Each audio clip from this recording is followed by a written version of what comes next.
Hello, YouTubers, friends, compatriots, bootlicker, shills, dips, lace, search, peasants, vassals, minions, meat sacks. I'm useful idiot. Welcome. So, RFK Jr. has now been confirmed as the new head of Health and Human Services in the United States.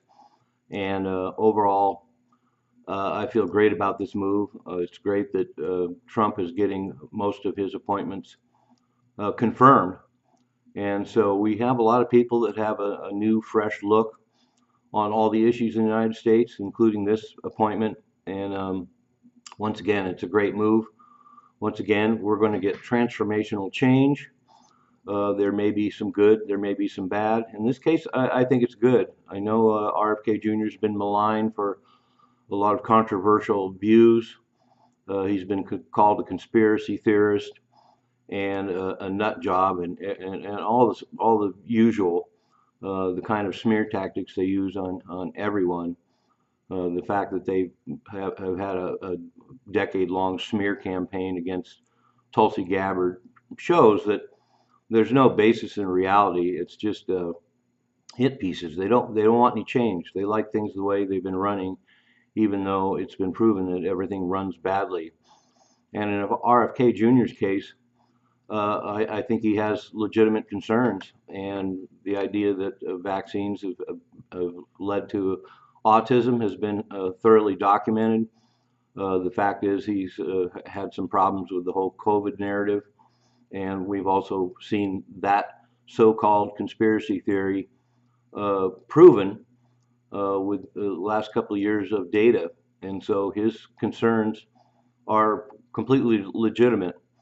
And it's going to be nice for change to have somebody in charge of health and human services that's actually going to be trying to protect the American people from bad science, from conventional science, from so-called science that is perpetrated by a lot of people in the scientific community that have been co-opted to follow narratives for somebody's profit or for somebody's narrative.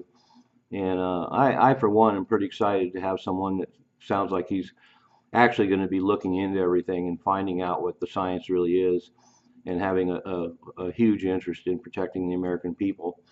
A good example of that is we have the Department of Health and Human Services, and yet health problems in this country have grown exponentially for decades. And these things need to be addressed. And we also have plenty of instances where the Department of Health and Human Services seemingly has failed at its mission.